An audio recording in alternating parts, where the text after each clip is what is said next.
Hello guys, welcome back to the channel. Today's video starts with this knackered and super cheap Discovery Sport that I picked up from BCA Bristol. This thing was an absolute mess. Loads of mechanical problems, a split exhaust literally, loads of paint scratches and damages. It was absolutely crying out for help, so I decided to give this car a second chance and gave it the love it desperately needed, and by the end of the video it was running sweet, looking fresh, and I even made a nice chunk of profit.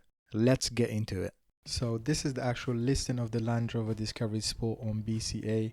It's a 2-litre TD4 150 HSE and it had covered 99,000 miles, 4 owners, and a grade of 5, which means that's the worst of the lot, covered in scratches and damages. And also it had a BCA report with a few things that needed attention, such as engine and a few lights on the dash. It also had a cap clean of 5,850, and that meant the retail would be around 8,150. And if you look at the most important bit, which is the report, that's where it shows you all the problems that the car has or may not have. And we can see here on this side, brake, gearbox, steering, everything's fine. But on the right side where the engine information is, it says engine running in red, and red means requires attention, not some attention, attention. So there was something very wrong with the engine. And if you come down to the note, it did say DPF restricted,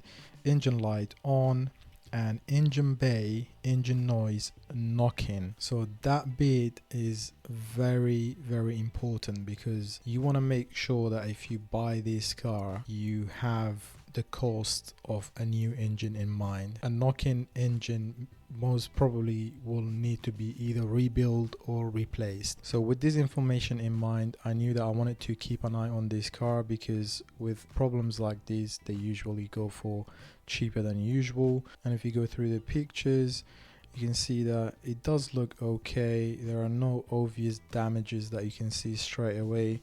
It has the basic wheels, and I thought that it was going to be the basic spec, but it did actually have a few nice specs added to this car from factory.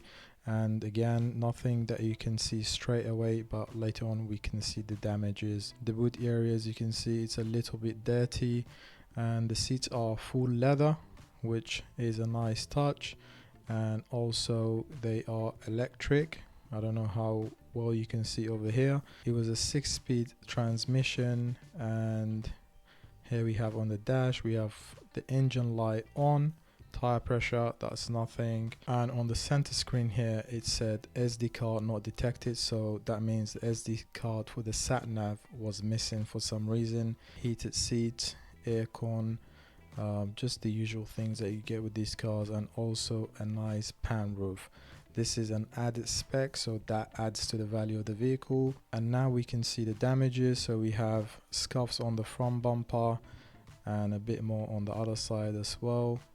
And we have scratches all over the vehicle. It did look like to me at the time that the car will probably gonna need a full respray, and a car in that condition would put off a lot of people away. So yeah, I put it on my watch list and waited for the day that it went live, and I managed to pick it up for a very decent price of £2,750. That's without auction fees. If you add the auction fees, everything comes together to £3,173.40. So after winning this auction, I went away for a short holiday and decided to send my trusty cousin with a transporter to get the car back to me. With me being away and the mechanics not having the time to take the car in, it meant the car had to be parked up for a few weeks.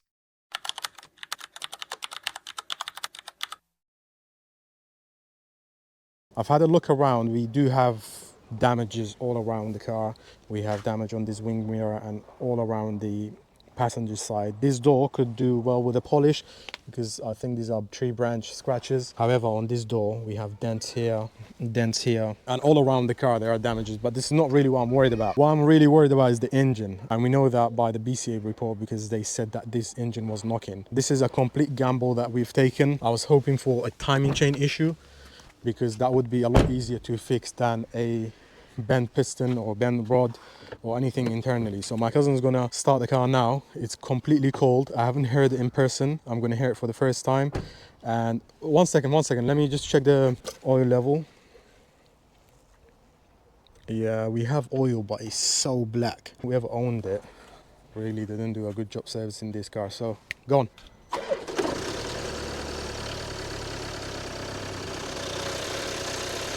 Oh, it's not that bad. It's not bad at all. I don't know how well the camera picks it up, but what I'm hearing is the timing chain rattle. The car is not knocking, the engine is not knocking. I'm well happy with that, to be honest, because I know the right guy to do this timing chain for me, and it's not going to cost me a lot of money. You can see now, after a few seconds of the engine running, the rattle's gone down. The timing chains usually in these cars rattle first few seconds. So if you are buying something like this with this 2-litre Ingenium, the diesel one, make sure you start it cold and listen for any rattling noises. This way you're going to be able to tell if this car has a timing chain issue or not. Look, right now it's coming down really nice. And also one other thing my cousin noticed when he was picking this car up, apparently they've split the exhaust in the middle, right over there. I don't know why that's disconnected. Whether they did it or it's happened by itself, I don't think that would happen by itself. Somebody's probably had a go at this exhaust. Maybe probably had a block DPF or something like this. So yeah, it's ready to go. I've been called by the mechanic that I can drop it to them today, and hopefully within a few days they're gonna sort the timing chain, put a brand new one on it, and it's gonna sound smooth after that. We do have okay tires, they are not brand new, and we have more scratches around this area. That's a key scratch that's going to need respraying. We've got more damage here. Yeah, this is going to need a full respray. But still, even if you do a full respray and also do the timing chain on the engine, I think we've got ourselves a good deal here. The gamble's paid off, but obviously I'm not going to jinx myself. I know 90% that we have a timing chain issue, but unless I take it there and they're going to do a proper investigation, I'm not going to know for sure. And also the inside of the car, oh, we've got electric tailgate, that's nice. It's actually filthy. I think they own the dog or something because it stinks in here. The seats are not that bad. They don't have any tears or rips in them. You can see that we've got a engine light on. Do we have reverse camera? Yes, we do, but you barely can see anything, so that's going to need cleaning up. So let's take it to the mechanic and then we'll take it from there. So as I was setting the cameras, we just got a new message popping up on the dash. It says DPF full or diesel filter full, visit dealer. So my theory about the exhaust being split in half makes sense right now. The clutch feels really nice. Let's see if you've got any power, even though I shouldn't be really pushing it with all of this. No, it's still in limb mode. Yeah, I've got my foot all the way down and the rev counter barely goes up. The car is really spec nice. This is supposed to be the base version. We've got pan roof, heated seats, reverse camera, parking sensors that are not working right now. I've got a message on the dash saying parking aid not available, please consult your dealer. So I'm hoping to fix the timing chain or any other engine issues, the DPF and all these bits and pieces such as the parking sensors in one place. And then once we've sorted these out, then we can take it to the bodywork to get the car resprayed and fix all the defects. And then after that, I'll bring it home and we'll give it a good clean and do what we can do ourselves and then put it up for sale. After a short drive, we arrived at the shop where the Discovery was going to be left for a few days to have the chain and the other bits fixed. The turnaround was pretty quick, and just a few days later, I got the call to collect the car. So the Discovery is finally repaired. I'm literally around the corner to where the shop is, and it's very dark for me to shoot anything, but I just wanted to give you guys a quick update. The timing chain has been done. The rattle's gone. The engine, I don't know how much you can see. It's very dark right now. As for the DPF issue, they completely removed the DPF and the exhaust. They cleaned everything and regen the car through a computer of some sort. I don't know how that's done, but they advised me to test drive the car for a good couple of days on the motorway just to make sure that issue is eliminated. That was a very expensive bill, so I'm going to let you guys know how much it cost me total at the end of the video. But for now, I'm going to start the engine so you guys can hear it as well. I've just driven it literally less than half a mile, so the car is not warmed up. As you can see, the temperature is all the way down. And if we go to the front,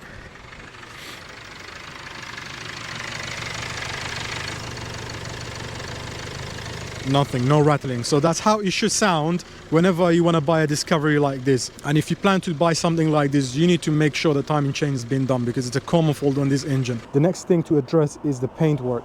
So at the front, the bonnet seems to be okay. We do have very minor stone chips, but the car is completely wet right now. It's raining. I'm not going to be able to see everything. The front bumper, we have some very weird stone. It's not stone chips, something's fallen off it. So the front bumper needs paint.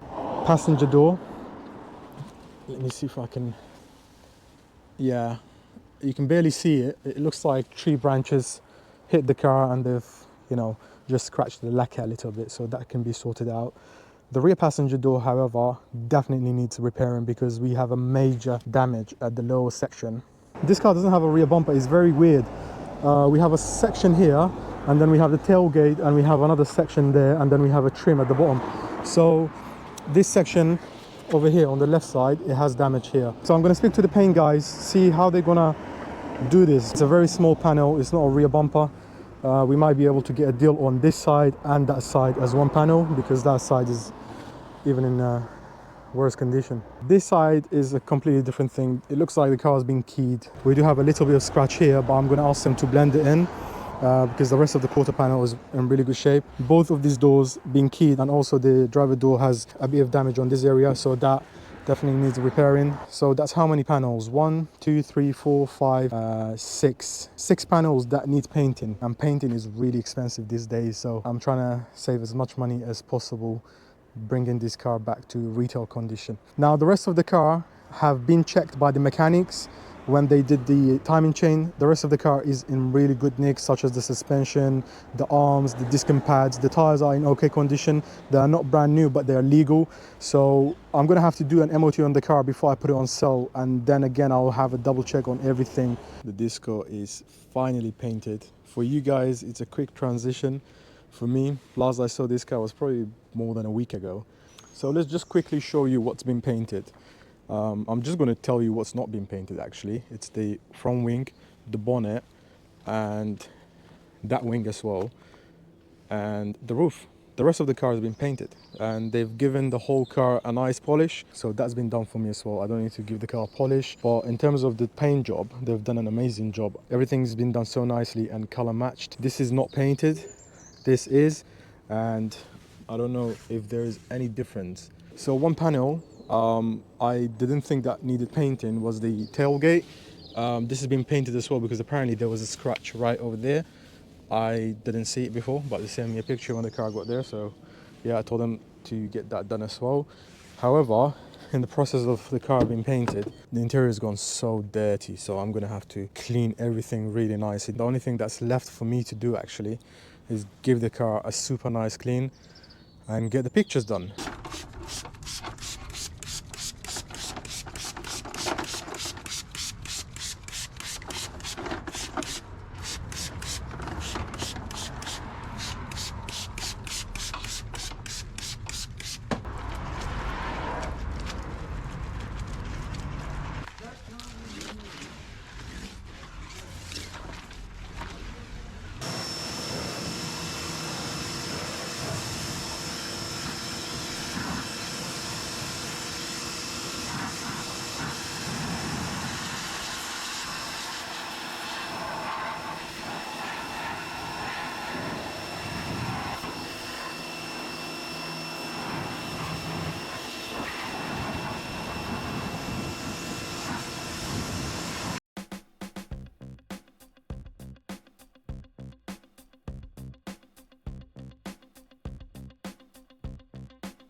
So here is the car fully finished and ready to be sold. And you've probably noticed that most of the work was carried out in this video by other people. Things like the paint job and the mechanical bit. I know it's more interesting to see me tackling these jobs myself, but unfortunately the works this car needed required professional skills, indoor ramps and specialized tools, which I currently don't have access to. On top of that, I'm dealing with more than one car at the moment, so time really is money. Getting these cars retail ready quickly is key if I want to keep doing this. Having said that, I had this car up for sale for a number of weeks at 8,500, which attracted zero attention. I was seriously tempted to drop the price significantly until a friend of mine who's also a trader called me to see if I would be willing to sell this car to his customer at a slightly lower price so he could make some profit as well. I quickly agreed to his deal and I managed to sell the car for 7,500, which allowed me to get out of it while still making a tidy profit. So now let's do the numbers and see how much profit I made selling this Discovery Sport. As I mentioned from the beginning of the video, I managed to pick up this car for £3,173 including auction fees. The cost of transporter to get the car back to me was £250. The cost of timing chain replacement and cleaning the DPF all came to £1,560. To respray the car and making it look fresh again, the paint job cost me £1,550. I then had to give the car a fresh MOT, which was £40, and then I'll add another £100 for the fuel that I put into the car and also the clean products I used in this video. So the total I invested into this Discovery Sport came to £6,173. And as you know, we sold the car for £7,500. That brings the total profit I made on this Discovery Sport to £1,327. Now this is not my best flip considering how cheap I got this car at the auction, but the cost to fix all the problems with this car was very pricey. Overall, I was happy with how this one turned out and I still managed to make a little bit of profit. I hope you enjoyed the video, and if you did, don't forget to like and subscribe for future content, and I'll see you guys in the next one.